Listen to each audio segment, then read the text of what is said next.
YouTube channel. Nandito ako ngayon sa Baclaran Church, sisimba.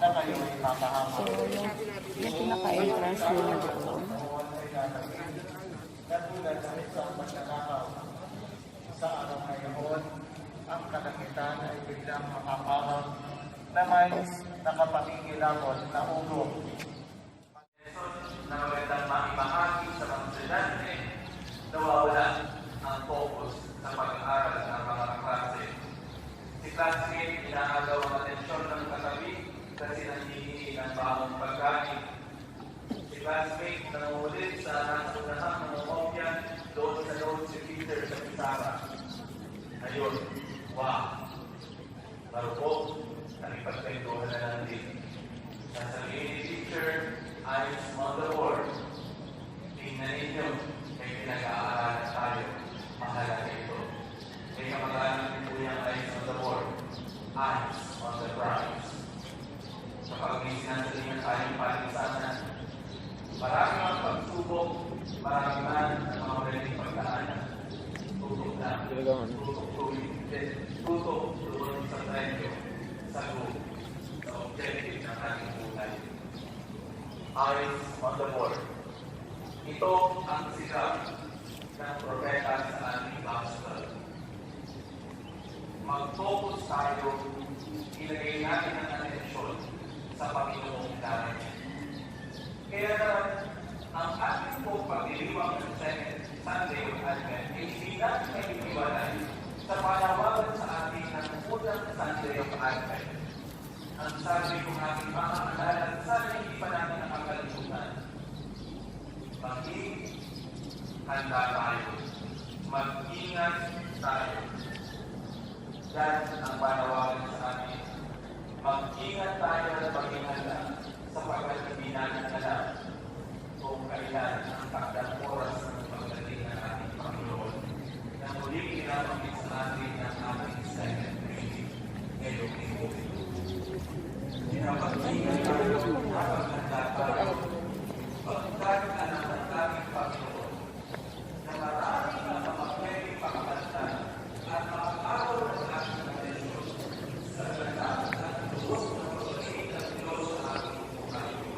Na maraming pagkakita ng makakakanta sa ating atensyon ng focus sa kung sino ang tunay na sanay na gawin namin sa ating buhay. Sino ang sanay na nananaman sa buhay ng bawat isa sa atin. At ito'y walang ibang kundi ang ating Panginoon. Kaya nga patuloy ang pagpapaalala sa atin ng ating Panginoon. Narinig natin dun sa ating connect o dun sa panalangin pambungad na sana ay tulungan tayo ng Diyos na hindi ma-focus ang ating atensyon sa ating mga pinagkakaabalahan. Ang ganda ng ating prayer kanina. Kinikilala ng Diyos ang mga pagkakataon na meron mga magiging hadlang, maaaring makaagaw sa atin. At yung tinatawag natin mga nanunulod. Ano? Yung parang sa'yo nagdapat, kayo nagdapat, pero biglang may umepal o may senan. Inagaw sa'yo, inagaw ka. Kaya hindi nangyari ang happy ending. At isa sa mga nakikita ng ating Panginoon na umangat lang nakakaagaw ng atensyon sa atin upang maging tayong lahat ay makalapit o mapalapit sa Diyos ay walang iba kundi ang kasalanan. Isang malaking hadlang upang maranasan natin ang pag-ibig ng Diyos sa bawat isa sa atin. Kaya nga ito ang panawagan ng ikalawang linggo ng Adbyento na isa sa mabuting paraan ng paghahanda natin sa pagdating ng ating Panginoon ay ang pagsisisi sa ating mga kasalanan, pagtalikod sa mga kaisipan at gawaing masama na meron tayo sa ating buhay, at hingin ang kapatawaran ng Diyos. Bakit? Bakit ang kasalanan ang nagiging hadlang? Kapag ang buhay natin, kapag ang puso natin ay punong-puno ng kasalanan, kapag tayo ay namumuhay sa galit, sa buot, sa kapabayaan, kapag hindi tayo namumuhay sa kabutihan, pinababayaan natin ang ating kapwa, nagwawalang bahala tayo sa mga nangyayari sa ating lipunan, baliwala na lamang kasi hindi naman daw tayo apektado. Paano mananahan ang Diyos? Paano magkakaroon ng puwang ang Diyos sa puso natin kung punong-puno ito ng kasalanan? Siguro, kung ang Diyos ay naglalakbay, katulad ng kanyang pagdating. Kaya ang ganda ng image dun sa ating gospel at kahit sa ating first reading, no? Yung mga baku-bakong daan, tuwirin natin. Yung mga lambak, pataasin natin. Sapagkat nais ng Diyos na lubos at ganap ang pagpasok niya sa buhay natin. Na baka sa paglalakbay ng Diyos, kung punong-puno ng kasalanan ng buhay natin, baka wala na siyang madaanan. Baka isipin niya, my God, parang saan ba ang destination ko? Paano ko ba makikita ang liwanag at the end of this tunnel? Kasi napaka-dark. Paano ako pupunta sa puso niya kung meron ng nauna? Paano ko masasabing pwede akong mag-stay sa buhay niya kung hindi siya maka-let go sa mga bagay na nakakasama sa taong ito? Kaya ang panawagan sa atin, kung may mga nakakahadlang man sa pagdating ng ating Panginoon sa puso natin, ito ay walang iba kundi ang kasalanan. Kasi ang focus din natin ang ating atensyon. Paano ba tayo makakabawi sa taong kagalit natin? Paano ba ako makababawi sa taong nanakit sa akin? Hindi ako papayag na ganito na lamang ang gagawin niya sa akin. Uunahin ko ang sarili kong kapakanan. Bahala ng iba. Ano ba ang nais ng Diyos na mangyari sa atin? Ang sabi ng ating salmong tugunan, Panginoon, pag-ibig mo ay ipakita, iligtas mo kami sa dusa. Nais ng Diyos na iligtas tayo sa dusang dala ng mga kasalanan, kaya inaanyayahan niya tayo na mamuhay sa kabutihan, sapagkat sa pamamagitan nito ay aalawin niya tayo, i-comfort niya tayo. Yun ang prize. Yun ang nasa board. Natingnan natin kung ano ang kagustuhan ng Diyos para sa ating lahat. Eyes on the board. Let us focus our eyes on Jesus. Yun din ang panawagan ni Saint John the Baptist sa atin. Kaya nga doon sa second part ng ating gospel, ang sabi niya, "Uy, hindi ako huwag kayong magpo-focus sa akin kahit ako nagbibinyag sa inyo. Binibinyagan ko lamang kayo sa tubig. Pero may magbibinyag sa atin sa Espiritu Santo. Hindi ako karapat-dapat kahit yung magkalag ng tali sa kanyang panyaba." Ayaw din kasi ni St. John the Baptist na makaagaw ng atensyon sa mga taong tila ba sumusunod na sa kanya. Parang teacher si St. John the Baptist. Tinuturuan niya ang mga estudyante na mag-focus sa kung ano ang tinuturo, sa kung ano ang mahalaga. Mga kapatid, isa sa magandang paraan natin upang tuluyan at ganap ang pagdating ng Panginoon sa buhay natin ay ang pagsisisi sa ating mga kasalanan. Pwede po ba na ang maging papasko na ninyo sa Diyos at papasko nyo na sa mga taong mahal ninyo ay ang pagbabago? Alam ko naman wala tayong masyadong budget. Alam natin na kung pa pwede nga talaga hindi na lumabas yung mga inaanak natin para mamasko. Pero wag din tayo magiging madamot sa pagbabago na pwede natin gawin. Kasi yung pagbabago na gagawin natin, yung pagsisisi natin sa ating kasalanan, para din sa atin yun, makabubuti yun sa atin. Imagine ninyo, ano kaya yung mga grasya na pwede nating matanggap, yung mga pagpapala na pwede nating maipadaloy sa ating kapwa kung hindi tayo nagkakasala, Kasi ang dami-dami kasi mga grasya, mga pagpapala na pwede na sanang natanggap ng ibang tao kung hindi tayo nagkakasala. Imagine niyo tayo ay may, kumbaga nga, ay makasarili. Kung sana tayo naging mapagbigay, siguro ang dami na rin mga tao ang nakatanggap ng mga pagpapala na meron tayo. Siguro kung hindi tayo nagtatanim ng galit sa puso natin at pinapapasok natin ang Diyos sa buhay natin, siguro matagal na nating na-discover kung ano ang gusto ng Diyos para sa atin. Siguro kung tayo ay nagpatawad na at hindi tayo namuhay sa puot, sa galit, sa tampo, siguro ang dami na natin mga memories na na-create kasama ng taong yun. Palalampasin pa po ba natin ang Paskong ito para lamang maiparamdam kung gaano tayo kamahal at kung gaano kahalaga sa atin ang ating kapwa? Palalampasin pa rin po ba natin ang mga pagkakataon na mas marami ang nangangailangan sa atin, lalo na ngayong pandemya, lalo na ngayong may mga nasalanta, na kahit pa paano nakita natin kung ano yung mga mahalaga sa atin, na pwede pala nating ibahagi sa ating kapwa. Ang ganda ng prize, ang ganda ng pwede nating matutunang lesson kung nakafocus tayo sa gusto ng Diyos. Ang daming mga pwedeng pagpapala na mararanasan natin kung alam natin na ang ating puso ay nakalaan para sa ating Panginoon. Mga kapatid, pagsisihan natin, talikuran natin ang ating mga kasalanan upang sa gayon, ang puso natin ay maging bukas sa pagdating ng Diyos na gustong-gusto na manahan sa buhay natin. Mangyari nawa ang lahat ng ito. Amen. Magsitayo po tayong lahat at ating ipahayag ang ating pong pananampalataya. Sumasampalataya ako sa Diyos sa mga makapangyarihan sa lahat na may gawa ng langit at lupa. Sumasampalataya ako kay Kristo, iisang anak ng Diyos, Panginoon nating lahat. Nagkatawang tao siya lalang ng Espiritu Santo.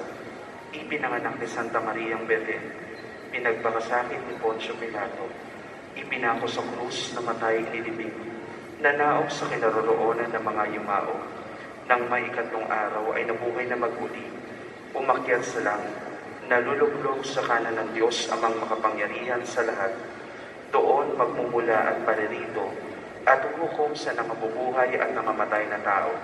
Sumasampalataya naman ako sa Diyos Espiritu Santo, sa banal na simbahang Katolika, sa kasamahan ng mga banal, sa kapatawaran ng mga kasalanan, sa pagkabuhay na muli ng mga namatay na tao, at sa buhay na walang hanggan. Amen.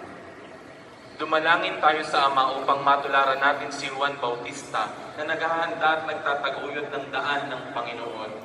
Buong tiwala tayong manalangin. Panginoon, dinggin mo ang aming panalangin. Panginoon, tingin mo ang aming panalangin. Katulad ni Juan Bautista, umakay sa mga tao para makilala si Jesus.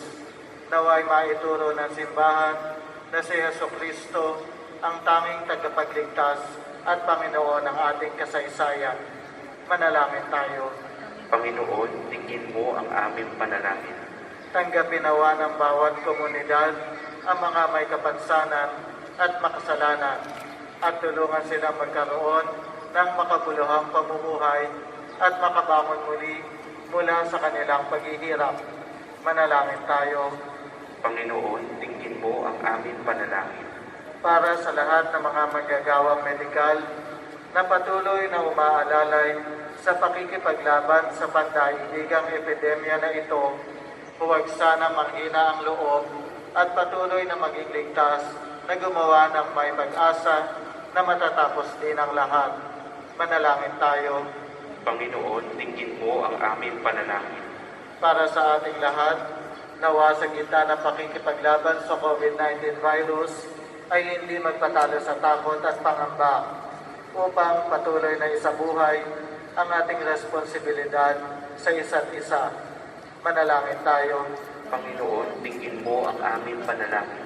Para sa lahat ng mga nagpamisa dito sa pambansang dambana ng mahal na inanalangin sa Klolo, ay tupdinawa ng Diyos ang kanilang kahilingan at mga pasasalamat. Manalangin tayo. Panginoon, tingin mo ang aming panalangin. Sa katahimikan ng ating mga puso, ating pong idulog sa Diyos ang iba pa nating mga kahilingan. Na magandang maibahagi sa mga estudyante, nawawala ang focus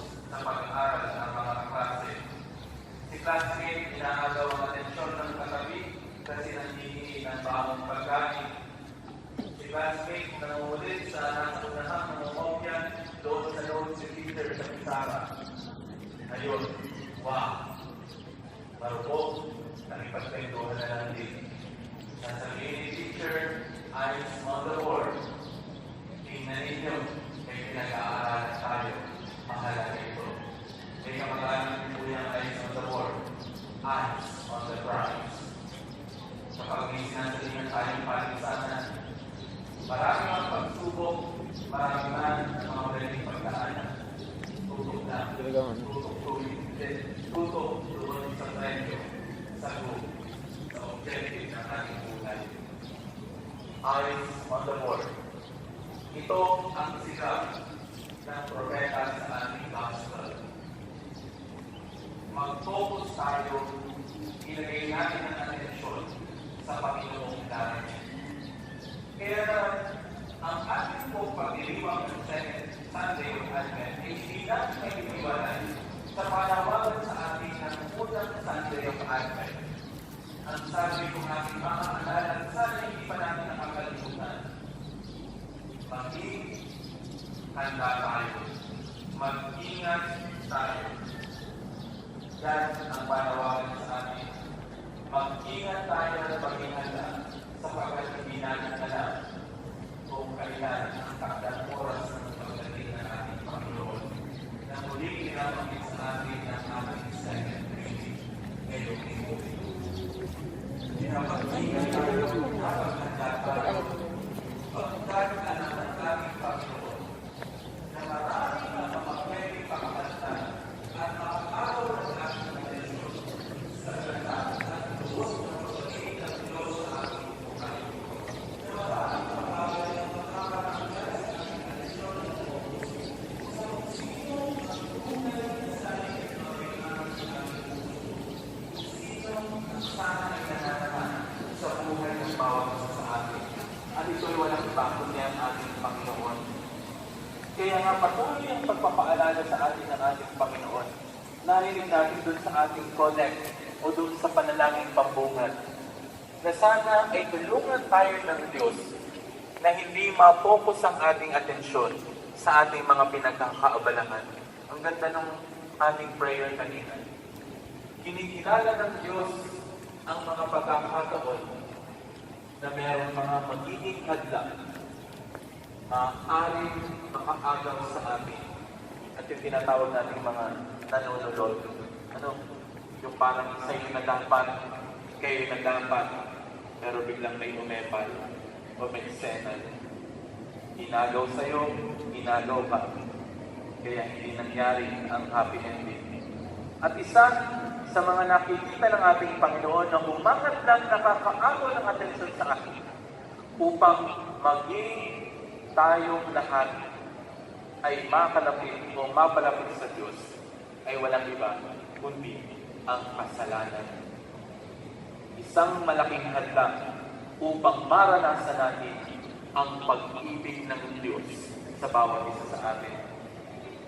Kaya nga ito ang panawagan ng ikalawang linggo ng Adbyento na isa sa mabuting paraan ng paghahanda natin sa pagdating ng ating Panginoon ay ang pagsisisi sa ating mga kasalanan, pagtalikod sa mga kaisipan at gawaing masama na meron tayo sa ating buhay, at hingin ang kapatawaran ng Diyos. Bakit? Bakit ang kasalanan ang nagiging hadlang? Kapag ang buhay natin, kapag ang puso natin ay punong-puno ng kasalanan, kapag tayo ay namumuhay sa galit, sa puot, sa kapabayaan, kapag hindi tayo namumuhay sa kabutihan, pinababayaan natin ang ating kapwa, nagwawalang bahala tayo sa mga nangyayari sa ating lipunan, baliwalan na lamang kasi hindi naman daw tayo apektado. Paano mananahan ang Diyos? Paano magkakaroon ng puwang ang Diyos sa puso natin kung punong-puno ito ng kasalanan? Siguro, kung ang Diyos ay naglalakbay, katulad ng kanyang pagdating. Kaya ang ganda ng image dun sa ating gospel at kahit sa ating first reading, no?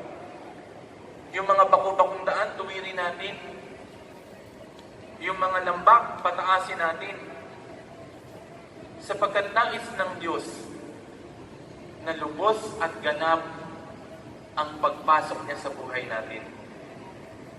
Na baka sa paglalakbay ng Diyos, kung punong-puno ng kasalanan ng buhay natin, baka wala na siyang madaanan.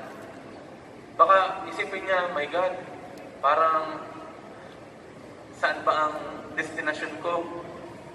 Paano ko ba makikita ang liwanag at the end of this tunnel? Kasi napaka-dark. Paano ako pupunta sa puso niya kung meron ng nauna? Paano ko masasabing pwede akong mag-stay sa buhay niya kung hindi siya maka-let go sa mga bagay na nakakasama sa taong ito? Kaya ang panawagan sa atin, kung may mga nakakahadlang man sa pagdating ng ating Panginoon sa puso natin, ito ay walang iba kundi ang kasalanan. Kasi ang focus din natin, ang ating atensyon. Paano ba tayo makakabawi sa taong kagalit natin? Paano ba ako makababawi sa taong nanakit sa akin? Hindi ako papayag na ganito na lamang ang gagawin niya sa akin. Uunahin ko ang sarili kong kapakanan. Bahala ng iba. Ano ba ang nais ng Diyos na mangyari sa atin? Ang sabi ng ating salmong tugunan, Panginoon, pag-ibig mo ay ipakita, iligtas mo kami sa dusa. Nais ng Diyos na iligtas tayo sa dusang dala ng mga kasalanan, kaya inaanyayahan niya tayo na mamuhay sa kabutihan, sapagkat sa pamamagitan nito ay aalawin niya tayo, i-comfort niya tayo. Yun ang prize. Yun ang nasa board. Natingnan natin kung ano ang kagustuhan ng Diyos para sa ating lahat.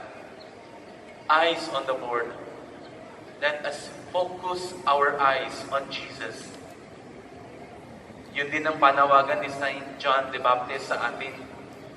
Kaya nga doon sa second part ng ating gospel, ang sabi niya, "Uy, hindi ako huwag kayong magpo-focus sa akin kahit ako nagbibinyag sa inyo. Binibinyagan ko lamang kayo sa tubig. Pero may magbibinyag sa atin sa Espiritu Santo. Hindi ako karapat-dapat kahit yung magkalag ng tali sa kanyang panyapa." Ayaw din kasi ni St. John the Baptist na makaagaw ng atensyon sa mga taong tila ba sumusunod na sa kanya. Parang teacher si St. John the Baptist. Tinuturuan niya ang mga estudyante na mag-focus sa kung ano ang tinuturo, sa kung ano ang mahalaga. Mga kapatid, isa sa magandang paraan natin upang tuluyan at ganap ang pagdating ng Panginoon sa buhay natin ay ang pagsisisi sa ating mga kasalanan. Pwede po ba na ang maging papasko na ninyo sa Diyos at papasko nyo na sa mga taong mahal ninyo ay ang pagbabago? Alam ko naman wala tayong masyadong budget. Alam natin na kung pa pwede nga talaga hindi na lumabas yung mga inaanak natin para mamasko. Pero wag ho din tayo magiging madamot sa pagbabago na pwede natin gawin. Kasi yung pagbabago na gagawin natin, yung pagsisisi natin sa ating kasalanan, para din sa atin yun, makabubuti yun sa atin. Imagine ninyo, ano kaya yung mga grasya na pwede nating matanggap, yung mga pagpapala na pwede nating maipadaloy sa ating kapwa kung hindi tayo nagkakasala, Kasi ang dami-dami kasi mga grasya, mga pagpapala na pwede na sanang natanggap ng ibang tao kung hindi tayo nagkakasala. Imagine niyo tayo ay may, kumbaga nga, ay makasarili. Kung sana tayo naging mapagbigay, siguro ang dami na rin mga tao ang nakatanggap ng mga pagpapala na meron tayo. Siguro kung hindi tayo nagtatanim ng galit sa puso natin at pinapapasok natin ang Diyos sa buhay natin, siguro matagal na natin na-discover kung ano ang gusto ng Diyos para sa atin.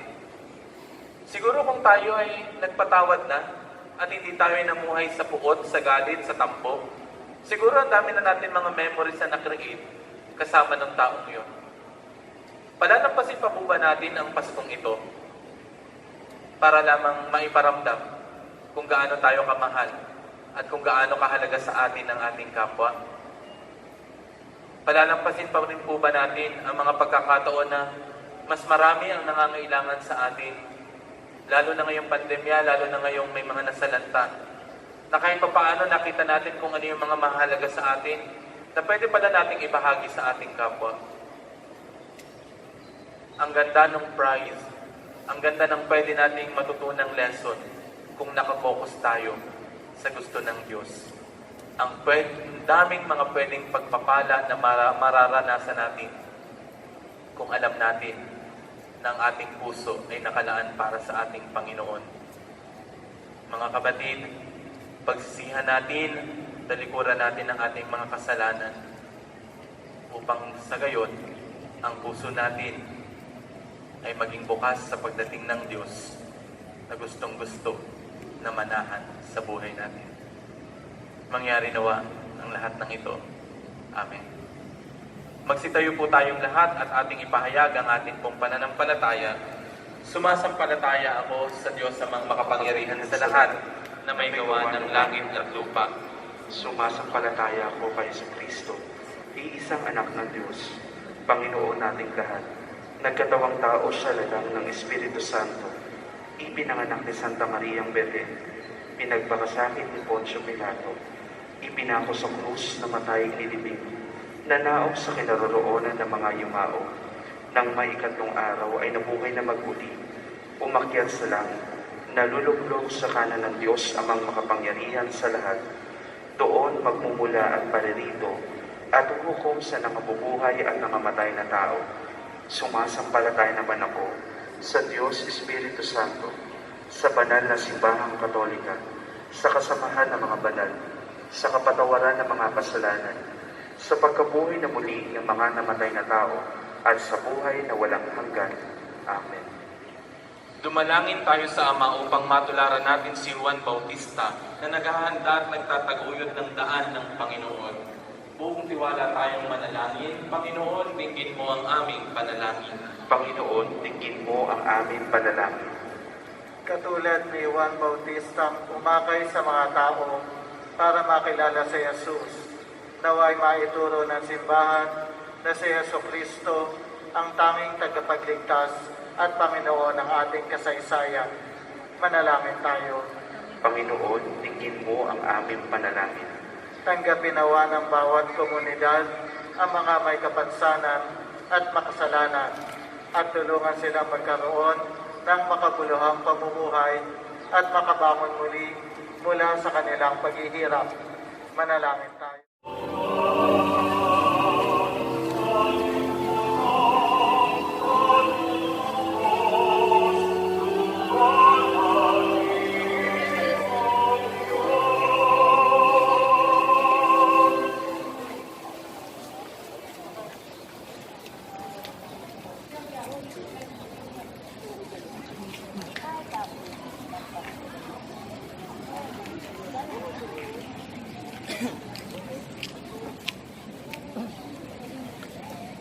Tapos na yung Santo sa Misa itong Sunday.